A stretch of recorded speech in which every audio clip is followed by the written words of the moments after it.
പാകിസ്ഥാൻ ഒരു തീവ്രവാദ രാഷ്ട്രമാണോ? അത് ഉത്തരം പറ. അത് അങ്ങനെ എന്താ പറയാ, നമ്മൾ എന്തെങ്കിലും ഡാറ്റ എടുത്ത് നമ്മളെടുത്ത് വേണം അതിനെതിരെ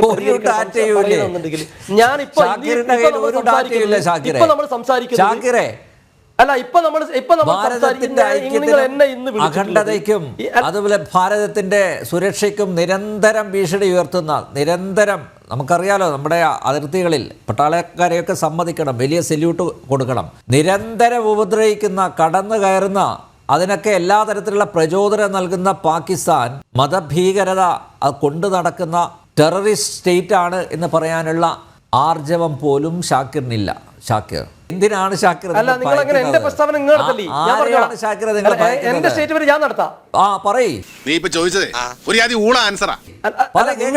അതെന്ത് പരിപാടിയാണ്? പാകിസ്ഥാന്റെ ഞാൻ പറഞ്ഞല്ലോ എന്തുകൊണ്ടാണ് ഷാക്കിർ തയ്യാറാവാത്തത്?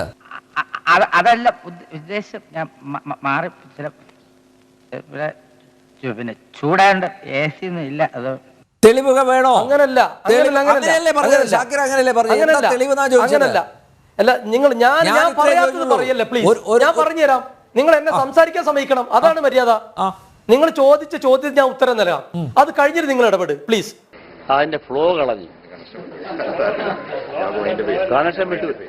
അതായത് ഇപ്പൊ കാശ്മീരിൽ ഉണ്ടായിട്ട് ഭീകരാക്രമണവുമായി ബന്ധപ്പെട്ട ചർച്ചയ്ക്കിടെ നമ്മുടെ പ്രധാനമന്ത്രിയും ആഭ്യന്തരമന്ത്രിയും പാകിസ്ഥാന്റെ പേര് പരാമർശിച്ചിട്ടില്ല എന്ന് ഞാൻ പറയാൻ കാരണം, BJPയുടെ നേതാക്കന്മാർ മാത്രം പാകിസ്ഥാനെ കുറ്റപ്പെടുത്തുന്നു. എന്തുകൊണ്ട് പ്രധാനമന്ത്രിയും ആഭ്യന്തരമന്ത്രിയും ഇത് പറയുന്നില്ല എന്ന് ചോദിക്കുമ്പോൾ ശ്രീ അനിൽ നമ്പ്യാർ പറയുന്നു, അവർക്കത് പറയണമെന്നുണ്ടെങ്കിൽ അവർ ഉത്തരവാദപ്പെട്ട സ്ഥാനത്തിരിക്കുന്നവരാണ്, അവർക്ക് അങ്ങനെ തെളിവില്ലാതെ ഒന്നും പറയാൻ കഴിയില്ല. ഞാനും പറയുന്നത് അത് തന്നെയാണ്. പാകിസ്ഥാൻ ആണെങ്കിൽ പാകിസ്ഥാന്, ചൈനയാണെങ്കിൽ ചൈന, മറ്റ് വേറെ ഏതെങ്കിലും രാജ്യങ്ങളാണെങ്കിൽ പറയട്ടെ, ഇതിന് മുമ്പുണ്ടല്ലോ, പറയട്ടെ പ്ലീസ്. നമുക്ക് നമ്മൾ പറയാലോ, ഞാൻ പറഞ്ഞല്ലോ, പറയാം. ഞാൻ അല്ല, അതിനെക്കുറിച്ചൊന്നും ഷാക്കിറിന് ഒരു അറിവും ഇല്ലാന്നാണ് ഞാൻ മനസ്സിലാക്കേണ്ടത്. ഷാക്കിർ ഇക്കാര്യത്തിൽ ഞാൻ ചോദിക്കട്ടെ, എന്തോന്നാടോ ഇത്? എവിടെ നിന്ന് കിട്ടിയോടോ ഈ ഉണ്ടാക്കണേ? ഒരെണ്ണം കൊടുക്കട്ടെ സാറേ. ഇതിനു മുമ്പ് ഇതുപോലുള്ള ഒരു ഇൻസിഡന്റ് നടന്നിട്ടില്ലേ? അതിൽ പാകിസ്ഥാന്റെ പൂർണ്ണ പങ്കാളിത്തം അത് താങ്കൾക്കറിയില്ലേ? പാകിസ്ഥാന്റെ സൈനിക മേധാവിയാണ് കഴിഞ്ഞ ദിവസം പറഞ്ഞത്, ഹിന്ദുക്കൾക്ക് അടക്കം ഒരു സ്റ്റേറ്റ്മെന്റ് നടത്തിയിട്ടുണ്ട് അദ്ദേഹം. ഇതൊന്നും ഷാക്കിർ അറിയുന്നില്ലേ? ഷാക്കിറെ, അപ്പൊ മുതലാളിക്ക് ഇത്ര നേരമായിട്ട് മനസ്സിലായില്ലേ ഇവൻ പൊട്ടനാണ് മുതലാളി? ഷാക്കിർ പത്രം വായിക്കാറില്ലേ? ഷാക്കിർ ടെലിവിഷൻ എനിക്കൊന്ന് പറയണ്ടേ? അല്ല, നിങ്ങൾ ചോദിച്ച് ചോദിക്കുന്നത് എന്താ തെളിവുള്ളത്? പാകിസ്ഥാൻ ഒരു ഭീകര രാഷ്ട്രമാണ് എന്നതിന് എന്ത് തെളിവാണുള്ളതെന്നാണ് ഷാക്കിർ ചോദിക്കുന്നത്. നിങ്ങൾ ചോദിച്ച് അതായത് ഞാൻ പറഞ്ഞത് വ്യക്തമാണ്. പാകിസ്ഥാനാണ് ഇതിന് പിന്നിലെങ്കിൽ നമ്മുടെ രാജ്യത്തെ ഭരണകൂടത്തിന് ബോധ്യമുണ്ടെങ്കിൽ അതിശക്തമായി തിരിച്ചടിക്കണം. പിന്നെ എന്തിനായാലും സംശയം ഉണ്ടാക്കുന്നത്? പറയേണ്ടത് നമ്മുടെ പ്രധാനമന്ത്രി, ആഭ്യന്തരമന്ത്രി ഉൾപ്പെടെയുള്ള ആളുകളാണ്. അങ്ങനെ അല്ല, BJPയുടെ നാഗ്പൂരിലെ RSSന്റെ കാര്യാലയത്തിൽ നിന്നല്ല, നമ്മുടെ പ്രധാനമന്ത്രി പറയട്ടെ, അല്ലെങ്കിൽ നിങ്ങളും പറഞ്ഞു, അവർ ഉത്തരവാദിത്തപ്പെട്ട ബോധത്തോടെ സംസാരിക്കുന്നു, അവർ ഉത്തരവാദിത്തപ്പെട്ട സ്ഥാനത്തിരിക്കുന്നു, അവർ കൃത്യമായ തെളിവാണ് ഉണ്ടെങ്കിൽ തിരിച്ചടി ശക്തമായി നടത്തട്ടെ. നിങ്ങൾ വേറൊരു കാര്യം പറഞ്ഞു, നിങ്ങൾ നേരത്തെ പാകിസ്ഥാന്റെ നേതാവിനെ കുറിച്ച്. അങ്ങനെ ഒരു നേതാവ് അവിടെ ഉണ്ടെങ്കിൽ നമ്മൾ എല്ലാവരും വേണ്ടിയിട്ടാണ് ഇന്ത്യക്ക് വേണ്ടി. ഭാരതത്തിനെതിരെ, ഭാരതത്തിലെ ഹിന്ദുക്കൾക്കെതിരെ പാകിസ്ഥാന് വേണ്ടി വക്കാലത്ത് പിടിക്കുന്ന പണിയല്ലേ എനിക്ക്. പാകിസ്ഥാനെ എന്തുകൊണ്ടാണ് തള്ളി പറയാത്തത്?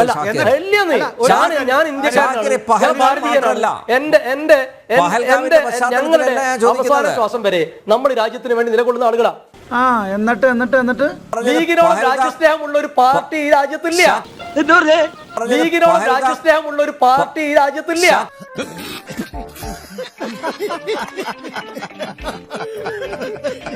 രാജ്യത്തിന്റെ വിഭജനത്തിൽ മുസ്ലിം ലീഗിന്റെ പങ്കെന്താ?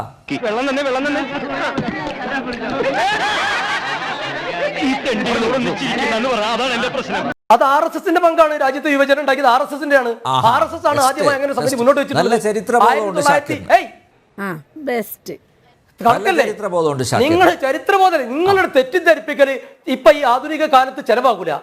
നിങ്ങൾ മുസ്ലിം ലീഗ് അല്ല, കൃത്യമായി ചരിത്രം പഠിക്ക്. മുസ്ലിം ലീഗ് എന്നാണ് ലണ്ടനിലെ സമ്മേളനം വരെ മുസ്ലിം ലീഗ് ശക്തമായി എതിരായിരുന്നു.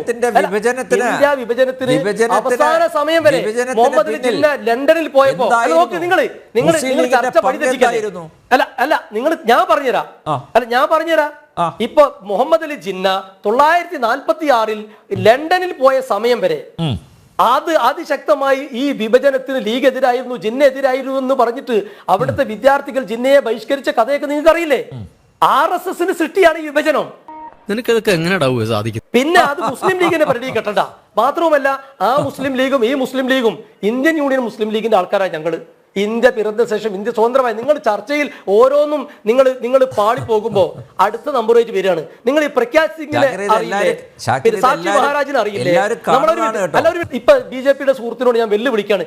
ഏതെങ്കിലും ഒരാൾ ഇന്ത്യൻ നാഷണൽ കോൺഗ്രസോ ഇന്ത്യൻ യൂണിയൻ മുസ്ലിം ലീഗോ അല്ലെങ്കിൽ ഇസ്ലാം മത പണ്ഡിതന്മാരോ ഇങ്ങനെയുള്ള ആരെങ്കിലും രാജ്യത്തിന് വിരുദ്ധമായിട്ടുള്ള ഏതെങ്കിലും പ്രസ്താവന നടത്തി കാണിച്ചു തരാൻ കഴിയോ?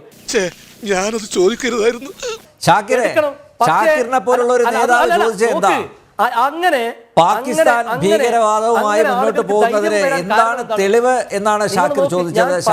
ഷാക്കിറിന്റെ ആ ചോദ്യം എന്നെ അത്ഭുതപ്പെടുത്തി. പട്ടിയുടെ വാല് പന്തിരാണ്ട് കാലം കൊള്ളിട്ടിട്ട് എന്താ കാര്യം? പട്ടിക്ക് കൂടി തോന്നണ്ടേ അത് നിവർത്തിയെടുക്കണമെന്ന്? കഷ്ടം. അനിൽ, നമ്മൾ ഈ ചർച്ചയിലെ ഉടനീളം ഇപ്പോ ഈ മുസ്ലിം ലീഗിന്റെ പ്രതിനിധി പറഞ്ഞ കാര്യങ്ങൾ ശ്രദ്ധിച്ചാൽ ഒരു കാര്യം വ്യക്തമാവും. അദ്ദേഹത്തിന് ഒരിക്കൽ പോലും ഈ തീവ്രവാദത്തിന്റെ ഉറവിടം എവിടെയാണെന്ന് പറയുവാനായിട്ടുള്ള ഒരു ധൈര്യമോ അനുവാദമോ ഇല്ല എന്ന് നമുക്ക് മനസ്സിലാവും. എനിക്ക് എഴുതാനല്ലേ സാറേ അറിയൂ, വായിക്കാറില്ലല്ലോ. പാവം, എല്ലാ കഴിവും കൂടി ദൈവം ഒരാൾക്ക് കൊടുക്കൂലല്ലോ. ഒരിക്കൽ പോലും അദ്ദേഹം പാകിസ്ഥാനെ പോലും കുറ്റം പറയുന്നില്ല. മതപരമായ വിവക്ഷയെല്ലാം മാറ്റിവെച്ചേക്കും, ഞാൻ അത് തർക്കിക്കുന്നില്ല.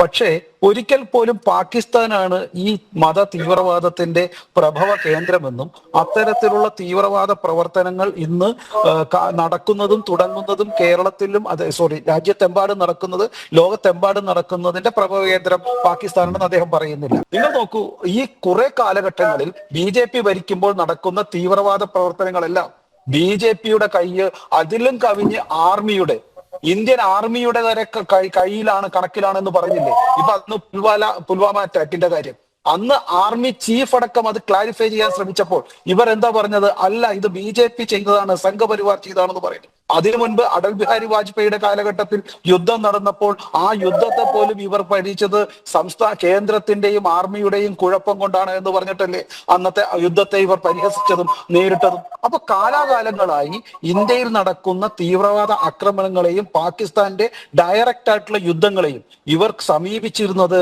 അത് തീവ്രവാദ പ്രവർത്തനമോ യുദ്ധമായിട്ടല്ല, മറിച്ച് അത് ഇന്റലിജൻസ് ഫെയിലിയർ ആയിട്ടാണ്, അല്ലെങ്കിൽ ആർമിയുടെ ഫെയിലിയർ ആണ്, അല്ലെങ്കിൽ പുൽവാമ പോലെയുള്ള അറ്റാക്കുകൾ കേന്ദ്രത്തിലെ നരേന്ദ്രമോദിക്ക് വിജയിക്കുവാൻ വേണ്ടിയിട്ട് നടത്തുന്ന രാഷ്ട്രീയമായ പ്രവർത്തനത്തിന്റെ ഭാഗമാണ് എന്ന രീതിയിലല്ലേ ഇവർ പറയുന്നത്.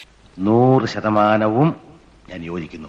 ഇവർക്കൊരിക്കലും ഇത്തരത്തിലുള്ള തീവ്രവാദ പ്രവർത്തനങ്ങളെ ശക്തിയായി ഭാഷ കൊണ്ട് പോലും നേരിടുവാൻ ഭയമായിരിക്കുന്നു എന്നല്ലേ മനസ്സിലാക്കേണ്ടത്? ഇതാണ് ഞാൻ പറഞ്ഞത്, ഇവർക്ക് ഭയമാണ്. തീവ്രവാദ പ്രവർത്തനത്തെ യഥാർത്ഥത്തിൽ നേരിടുവാൻ ഭയമാണ്. അതുകൊണ്ടാണ് ഇത്തരത്തിലുള്ള വളരെ സോഫ്റ്റ് ആയിട്ടുള്ള ലാംഗ്വേജ് ഉപയോഗിച്ച് ഇവർ ഇത്തരത്തിൽ ഈ കേരളത്തിൽ പോലും ഇതിനെ ഇന്റലിജൻസ് ഫെയിലിയർ ആണോ ഇല്ലയോ എന്ന് അന്വേഷിക്കേണ്ടത് സർക്കാരാണ്, അതിന്റെ കോമ്പിറ്റന്റ് ഏജൻസിയാണ്, നമ്മളല്ലല്ലോ അത് ചെയ്യേണ്ടത്. അങ്ങനെയാണെങ്കിൽ അത് അവിടെ നടക്കട്ടെ എന്നുള്ളതല്ലേ പറയണ്ടേ? അതല്ലാതെ തീവ്രവാദം നടക്കുമ്പോൾ തന്നെ അത് ഇന്റലിജൻസ് ഫെയിലിയർ ആണെന്നും ആർമിയുടെ തെറ്റാണെന്നും പറഞ്ഞുകൊണ്ട് ഇവിടുത്തെ ആംഡ് ഫോഴ്സിന്റെ ശക്തിയെ, ദൗർബല്യത്തെ ആ ചോദ്യം ചെയ്യുന്നത് ശരിയായ നടപടിയല്ല എന്ന് ഇവർ മനസ്സിലാക്കണം. 100% ഞാൻ യോജിക്കുന്നു.